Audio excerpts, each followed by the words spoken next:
ఓం నమ శివాయ నమ. ఓం పరబ్రహ్మ పరమాత్మ నమ. జగత్తుత్తే సతీ పలయ బ్రహ్మ హరి రాయత్రి గుణాత్మ్యమ సర్వకవతిగామి దర్శ దత్తాత్రేయ నమసంతిని సిద్ధి కురు కురు కురు కురు కురు కురు శుభ. ప్రజలందరికీ నమస్కారము. ఓం నమ శివాయ. శ్రీ క్రోధినామ సంవత్సరం 2024 డిసెంబర్ మాసం తులరాశి ఫలితాలు. ఈ తులరాశి వాళ్ళకి స్థితిగతులు ఎలా ఉన్నాయి, వాళ్ళ యోగం ఎలా ఉంది, వాళ్ళు చేయాల్సిన పనులు పద్ధతులు విధానాలు ఎలా ఉన్నాయి, వాళ్ళ నక్షత్ర బలం ఎంతవరకు వచ్చిందా అనేది చెప్పబోతున్నాము. ఈ తులరాశి వాళ్ళకి చిత్తా నక్షత్రము 3-4 పాదములు, స్వాతి నక్షత్రము 1, 2, 3, 4 పాదములు, విశాఖ నక్షత్రము 1, 2, 3 పాదం 1, 2, 3, 4 పాదములు అనగా తులరాశి ఫలితాలు. ఇది నామదశ. అంటే జన్మదశ నామదశ. మనిషికి 2 ఉంటాయి. మనిషికి 2 అనగా మనిషికి పుట్టినప్పుడు ఒక టైం అనేది ఉంటుంది. ఆ టైం ప్రకారంగా మనం చూసుకున్నదే అది వచ్చేసి మెయిన్గా మన జన్మ లగ్నం, అంటే మన పుట్టిన లగ్నం. ఇప్పుడు మనం చెప్పే విధానం ఎలా ఉంటుందంటే ఇది నామదశ. నామదశ అనగా మన పేరు ఫలాన్ని బట్టి ఈ పేరులో ఈ రాశి విధానం అనేది మనం చెప్పబోతున్నాం. ఈ తులరాశి వాళ్ళకి అదృష్టము, జీవితము, లలాటకము, యోగము, స్థానబలము, పూజాబలం ఎలా ఉంటుందంటే చిన్న వయసు నుంచి చాలా వరకు కష్టపడుతూనే ఉంటారు. వీళ్ళు ఇవాళ ఉన్నది ఇవాళ లేదు అంటూ బాధపడే జన్మ కాదు. కాబట్టి ఏదైనా సాధించాలంటే చాలా వరకు కష్టపడుతూనే ఉంటారు వీళ్ళు. కానీ ఎంత కష్టపడ్డా చెడము తీరిక ఉండదు, దమ్మెడ ఆదాయం ఉండదు. 24 hours కష్టపడుతుంటారు. కానీ ఆదాయం విషయంలో వస్తే చూస్తే అంతంత మాత్రం అయిపోతుంటుంది. మళ్ళీ ఎందువల్ల అనేట్టుగా చాలామందికి చాలా విధానాలు, చాలా సందేహాలు ఉంటాయి. మరి ఈ రాశి వాళ్ళకి మెయిన్గా ఈ తులరాశి వాళ్ళకి మనస్తత్వం చాలా పెద్దది. మనస్తత్వం అంటే గుణం. మనిషికి కొన్ని గుణాలు ఉంటాయి. గుణాలు అంటే కూర్చుంటే కుందేలు బుద్ధి, లేస్తే లేడి బుద్ధి, పండుకుంటే పాము బుద్ధి, పరిగెత్తితే గుర్రం బుద్ధి, అలాగా కొన్ని విధానాలు ఉంటాయి. దాంట్లో వీళ్ళకి వచ్చేసి ఈ తులరాశి వాళ్ళకి మెయిన్గా జ్ఞాపక శక్తి, వీళ్ళు చేయాల్సిన కార్యక్రమాలు ఎలా ఉంటాయంటే ముందు జాగ్రత్త చేసుకుంటారు. వీళ్ళు ముందు జాగ్రత్త అనగా రేపు వాన వస్తుందంటే ఇవాళ గొడుగు రెడీ చేసుకొని పెట్టుకుంటారు. ఆ విధంగా ముందు జాగ్రత్త పడుతుంటారు. కాబట్టి వీళ్ళు చేసేది చేస్తూ కొంచెం బంధువులని, స్నేహితుల్ని, మిత్రులు మాట వింటుంటారు. దానివల్ల వీళ్ళకి అధోగతి పాలవుతుంటారు. ఎందువల్ల అంటే మెయిన్గా ఇలా జాతకంలో చూసుకుంటే ఆరోగ్యపరంగా చాలా వరకు బాగుంటుంది. చాలా విధానాలుగా ఆరోగ్య విధానాల్లో చాలా బాగుంటుంది. కాబట్టి వీళ్ళు దాని గురించి ఆరోగ్య విధంలో కొంచెం టైం తీసుకోవాలి. టైం తీసుకోకుండా అశ్రద్ధగా కొంచెం పోయినట్టుగైతే కొన్ని ఇబ్బందులు ఎదురే మార్గాలు కొన్ని కనబడుతున్నాయి. మనకి డబ్బులు ఎప్పుడు సంపాదిస్తాం, కానీ ఆరోగ్యాన్ని సంపాదించాలంటే చాలా కష్టం. ఆరోగ్యమే మహాభాగ్యం. ఆరోగ్యాన్ని మించింది ఏదీ లేదు. కానీ ఈ ఆరోగ్యం గురించి వాళ్ళు చూసుకోకుండా చాలా కష్టపడుతూనే ఉంటారు. ఎందుకంటే కుటుంబం గురించి, పిల్లల గురించి, భార్య గురించి, కొన్ని సమస్యల గురించి, ఆర్థిక ఇబ్బందుల గురించి, కొన్ని లోన్ల గురించి, వాళ్ళు చేసే వ్యవసాయాల గురించి సతమతమైపోతుంటారు. ఎందుకంటే మాట పోకూడదు కదా. మాట మన పరువు పోయిందనుకో ఇక మన లైఫ్ పోయినట్టుగా. కానీ కొంతమంది అలా ఊహించరు. కొంతమంది ఆలోచిస్తారంటే పోతే పోని, ఇక్కడ కాకపోతే ఇంకో దుక్కులు చేస్తాం పని అన్నట్టుగా ఊహిస్తారు. కానీ ఈ రాశి వాళ్ళు అలా అనుకోరు. ఈ రాశి వాళ్ళకి చాలా జాగ్రత్తలు, విధానాలు, పెద్దవాళ్ళు చెప్పిన మాటలు, వాళ్ళు చెప్పిన ఒక టయాలు, వాళ్ళు చెప్పిన ఒక భయభక్తులు అంటారు. ఆ భయభక్తుల్ని వీళ్ళు ఎక్కువగా గౌరవిస్తుంటారు. పెద్దవాళ్ళని కానీ చిన్నవాళ్ళని కానీ ఎవరు వచ్చినా కూడా ఎక్కువ గౌరవిస్తుంటారు. మన ఆ గౌరవం అనేది మనం ఇస్తేనే మనకు వస్తుంది. మనం ఏంది మనకు రాదు. అందువల్ల మనం ఇచ్చేటప్పుడే కొన్ని జాగ్రత్తలు కొన్ని మనం పాటిస్తుంటాం. అదేవిధంగా ఈ జాతకంలో ఉండవలసిన వాళ్ళకి మెయిన్గా ఇలా జాతక విధానాల్లో చూసుకుంటే మరి బిగినెస్ పరంగా పెద్ద పెద్ద కార్యక్రమాలు కొన్ని ఎదురయ్యే మార్గాలు కొన్ని ఉన్నాయి. ఈ తులరాశి వాళ్ళకి కొత్త కొత్త పనులు, కొత్త కొత్త బిగినెస్లు, కొత్త కొత్త డెవలప్మెంట్ కావాల్సినవి ఇలా జాతకంలో ఉన్నాయి. మరి ఇలా జాతక విధానంలో చూసుకుంటే వాహనములు అనగా బండ్లు, కొన్ని బైకులు, కొన్ని చేంజెస్ కావటం, కొన్ని కొత్త పెద్ద పెద్దవి తీసుకోవటం, కొన్ని డెవలప్మెంట్ చేయటం, కొన్ని కొనటం, కొన్ని అమ్మటం, కొన్ని ఎక్స్పోర్ట్ చేయటం, అలాంటి ఇలా జాతకంలో చాలా వరకు కనబడుతుంది. మరి వీళ్ళకి వ్యవసాయ విధానంలో చూసుకుంటే అంత విధానం అనేది కనబడతలేదు. ఎందువల్ల అంటే వీళ్ళకి వ్యవసాయ పరంగా చూసుకుంటే వీళ్ళ పేరులో కాకోకుండా ఏరే వాళ్ళ పేరులో వీళ్ళు పెడితే, అంటే వీళ్ళ చేసే వ్యవసాయంలో కూడా అది వాళ్ళ పేరులో పెట్టినా కూడా వీళ్ళకి కలిసి వస్తుంది. మరి వాళ్ళ పేరులో పెట్టడం అంటే ఎలా అండి అని చాలామంది డౌట్గా అడుగుతుంటారు. ఏరే వాళ్ళని పెట్టడం అంటే ఇప్పుడు మన భూమి ఉందనుకోండి, ఆ భూమిని ఏరే వాళ్ళకి మనం కవులుగా ఇవ్వాలి. అప్పుడు వీళ్ళ జాతకంలో కలిసి వస్తుంది, అభివృద్ధి అనేది అవుతుంది. వీళ్ళది ఇలా చేసుకుంటే కలిసి రాదు. కాబట్టి వీళ్ళది ఏరే వాళ్ళు చేస్తే కలిసి వస్తుంది. వీళ్ళు ఏరే వాళ్ళు చేశారనుకోండి, ఏరే వాళ్ళు భూమి వీళ్ళు చేశారనుకోండి, ఇలా కలిసి వస్తుంది. ఆ విధంగా ఉంటుంది. మరి వీళ్ళకి రియల్ ఎస్టేట్ విధానాల్లో వ్యాపార పరంగా, బిజినెస్ పరంగా పెద్ద పెద్ద పనులు, డెవలప్మెంట్లు కావలసిన అభివృద్ధి కొన్ని కనబడుతున్నాయి.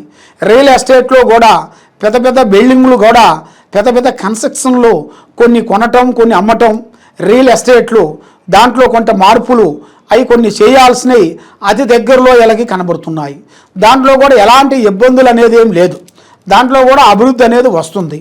మరి ముఖ్యంగా వీళ్ళకి విదేశాల ప్రయాణాలు, దూరదేశ ప్రయాణం, ఏది వీళ్ళు చేసే బిజినెస్ పరంగా అయినా కానీ లేకోకుండా వీళ్ళు విదేశాల ప్రయాణం, విదేశాలకి వెళ్ళి అక్కడ వీళ్ళు బిజినెస్ చేయటం కానీ అక్కడ కొన్ని రోజులు సెటిల్మెంట్ అయిపోవటం కానీ ఇలా జాతకంలో మంచి అభివృద్ధి అనేది కావాల్సిన యోగ ప్రాప్తి అనేది కనబడుతుంది.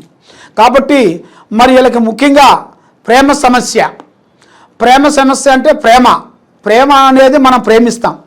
మనం ప్రేమించినప్పుడు మన ఒక స్త్రీని ప్రేమించినప్పుడు, ఒక స్త్రీ మనల్ని ప్రేమించినప్పుడు అది మన మనసులో నుంచి రావాలి. ఆమె మనసులో నుంచి మనకు ప్రేమ పుట్టాలి. మన ప్రేమ అంటే 4 సినిమాలు చూసి వచ్చి 4 పార్కులు తిరిగి వస్తే ప్రేమ కాదు, 4 పార్కులు తిరిగేస్తే కాదు. ఎందువల్ల అంటే ఆ ప్రేమ బంధం అనేది మీ జాతకములో చాలా వరకు చాలా అభివృద్ధిగా అయ్యే మార్గాలు కనబడుతున్నాయి.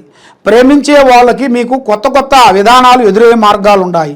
ప్రేమించిన వాళ్ళు ఇంతకుముందు ప్రేమించి కొంచెం విడిపోయిన వాళ్ళు కూడా ఇప్పుడు కలుసుకునే యోగం అనేది మీకు అతి దగ్గరలో కనబడుతుంది. కొత్త యోగం అంటే మీకు ఎన్నో రోజుల నుంచి మీరు అనుకుంటుంటారు కదా, కొన్ని అనుకున్న మీరు ప్రేమించిన వాళ్ళు మీకు దగ్గరే దూరం అయిపోతుంటారు కదా, వాళ్ళు మీకు దగ్గరే యోగం అనేది అతి యోగంలో మీకు దగ్గరే మార్గాలు కనబడుతున్నాయి. కాబట్టి మీరు ముఖ్యంగా ఎన్నో దుక్కులు వెళ్ళి మీరు ఎక్కడెక్కడో ఎన్నో పూజలు చేయించుకొని ఎక్కడెక్కడో ఏమో చేస్తుంటారు. కానీ ఒక్కొక్క టైంలో భగవంతుడి మీద మీకు ఇంట్రెస్ట్ అనేది పోతుంటుంది. ఏమిటి భగవంతుడు, నేను ఇంత కష్టపడుతున్నాను, ఇంతవరకు నాకు ఏమీ లేదు, మరి ఇన్ని దేవుళ్ళు ఉన్నారు, మరి ఇన్ని దేవుళ్ళు, మరి ఏ దేవుడో ఒక దేవుడు మాకు హెల్ప్ చేయొచ్చు కదా అనేది కొంతమంది కొంత విధానాలుగా కొంత మైండ్ ఏమనిపిస్తుంటుంది అంటే వాళ్ళ మైండ్ అసలు దేవుళ్ళే లేరు అని అనుకుంటున్నారు అని మనసులో వచ్చేస్తుంటుంది వాళ్ళకి ఆటోమేటిక్గా. ఎందుకంటే ఈ ఆర్థిక బాధలు సమస్యల వల్ల కుటుంబంలో కొన్ని సమస్యలు ఇబ్బందులతో సతమతం అయిపోతుంటారు. కొంత అప్పు తెచ్చుకొని ఆ అప్పు కట్టలేక ఇబ్బంది పడుతూ తర్వాత ఈఎంఐ కార్డులని, తర్వాత బ్యాంకీ నుంచి మనకి క్రెడిట్ కార్డుల ద్వారాగా కానీ కొంత లోన్ తీసుకొని అవి కట్టలేక మానసికంగా ఇబ్బందులు పడుతూ దాంట్లో వాళ్ళకి తెలియకోకుండా అప్పు చేసేస్తుంటారు. వాళ్ళకి తెలియదు, ఈ టయానికి కట్టాలని తెలుసు, కానీ ఆ టయానికి కట్టినప్పుడు అది ఏమవుతుందంటే పెరిగిపోతుంది. అట్లా కొండ మాదిరిగా వడ్డీకి వడ్డీ, చక్కెర వడ్డీ, భూచక్కెర వడ్డీ ఆ విధంగా పెరిగిపోతూ ఉంటుంది. ఆ పెరిగిపోయినప్పుడు ఇక్కడి నుంచి అక్కడ తెస్తుంటాడు, అక్కడి నుంచి ఇక్కడ పెడుతుంటాడు, ఇక్కడి నుంచి అక్కడ పెడుతుంటాడు. అప్పుడు 4 పక్కలు తిరిగి నక్కముఖం అయిపోయి చల్లబడి సత్తకరించి కూర్చుంటాడు. అప్పుడు ఏమవుతుందంటే, అరే భగవంతుడా ఏమిటిది అన్నట్టుగా వాళ్ళ మైండు అప్సెట్ అయిపోతుంటుంది. దానివల్ల ఎంతోమంది ఆత్మహత్య చేసుకునే వాళ్ళు ఉన్నారు, ఎంతోమంది ఎన్నో బాధలు పడే వాళ్ళు ఉన్నారు. ఎందువల్ల అంటే మన జీవితం ఒకటే, ఈ మానవ జీవితం మనకిచ్చిన భగవంతుడు ఇచ్చిన ఈ మానవ జన్మ, ఈ కలియుగం అనేది మనకిచ్చిన మానవ జన్మ ఒకటే. అంతేగాని మళ్ళీ ఇంకో జన్మ అనేది ఉండదు మనకి. ఇదే మనకి లాస్ట్ జన్మ. ఈ జన్మలోనే మనం జాగ్రత్త చేసుకోవాలి. మన లైఫ్ గురించి మనం జాగ్రత్త తీసుకోకుండా అశ్రద్ధగా పాటించి చదివేసేసాములే, సంపాదించేసాములే అనుకుంటే మనకి తెలియని విషయాలు ఎన్నో ఉంటాయి. మనకు తెలిసిన విషయాలు కాకోకుండా మనకు తెలియని విషయాలు ఎన్నో ఉంటాయి. దానివల్ల మనకి అధోగతి పాలయ్యే మార్గాలు కూడా కొన్ని ఉంటాయి. కాబట్టి వీళ్ళు చేస్తూ తిరుగుతూ స్నేహం చేస్తూ బంధుమిత్రులలో టక్కన పడిపోతుంటారు. వీళ్ళు బంధుమిత్రులతో స్నేహితులతో మనవాడే అనుకొని ఉన్న విషయాన్ని, ఉన్న ప్లానింగ్ని మనవాడే అనుకొని టక్కని చెప్పేస్తారు.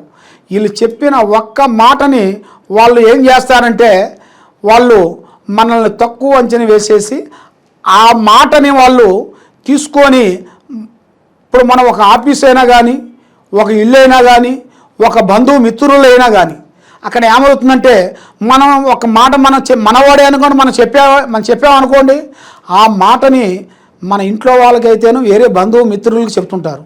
అదే మనం ఒక ఆఫీసులో ఒక మాట చెప్పామనుకోండి, ఆ మాట ఎత్తపోయి మన బాస్కి వెళ్ళిపోతుంటుంది.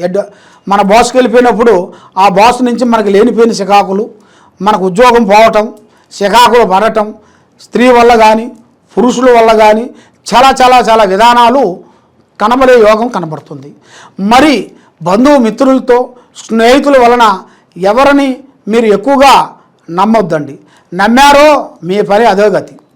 కాబట్టి మీరు అతి జాగ్రత్త మీరు తీసుకునేట్టుగైతే మీ జాతకము అతి బాగుంటుంది, మనశ్శాంతి కలుగుతుంది. మీరు చేయాల్సిన పూజా విధానం ఎలా ఉంటుందంటే, శ్రీ వెంకటేశ్వర స్వామి ఆయన మనకి కలియుగ దేవుడు. కాబట్టి మనం పూజించాల్సింది ముఖ్యంగా ఆ కలియుగ దేవుణ్ణి మనం పూజించాలి. ఎందువల్ల అంటే మనకి ఎన్నో దేవుళ్ళు ఉంటాయి, మన కులదేవుళ్ళు ఎన్నో ఉంటాయి. మన కులదేవుణ్ణి మనం పూజించాలి. మన కులదేవుణ్ణి పూజిస్తూ మనం ముఖ్యంగా చేయాల్సిన శ్రీ వెంకటేశ్వర స్వామిని మనం పూజించి ఆయన భజన చేసినట్టుగైతే, ఆయన ఆరాధన మనం చేస్తే తప్పకుండా మన మీద ఉండాల్సిన అష్ట కష్ట దరిద్ర దోష నివారణ పటాపంచలైపోతాయి. మనశ్శాంతి అనేది ఉంటుంది, లక్ష్మి నిలబడుతుంది, ఆరోగ్యాలు బాగుంటాయి, మనస్సు నెమ్మదిగా ఉంటుంది. ఏ కార్యక్రమం చేయాలనుకున్నా కూడా మీకు ఆ భగవంతుడు సమీపంలో మీకు తప్పకుండా ఉంది. కాబట్టి ఈ తులరాశి వాళ్ళకి మీరు ఊహించని లక్కు కొన్ని రాబోతున్నాయి. దాంతోపాటు మీకు అదృష్ట యోగం పట్టబోతుంది. అది ఏ రూపం అనేది చెప్పలేము. భూమిలో నుంచి రావచ్చు, స్నేహితుడి నుంచి రావచ్చు, స్త్రీ నుంచి రావచ్చు. ఆ విధంగా 3 విధానాలలో మీకు కనబడుతుంది. కాబట్టి మీరు ఏ కార్యక్రమం చేయాలనుకున్నా కొంత జాగ్రత్త మీరు తీసుకునేట్టుగైతే మీ జాతకము మంచిగా అవుతుంది, మీ జీవితము సుఖమయం అవుతుంది, మీ జీవితానికి ఎలాంటి ఇబ్బందులు ఉండవు. ఆ భగవంతుడి దయ వల్ల మీరు ఆ విధంగా చేసుకుంటే తప్పకుండా జయప్రదంగా అవుతుంది.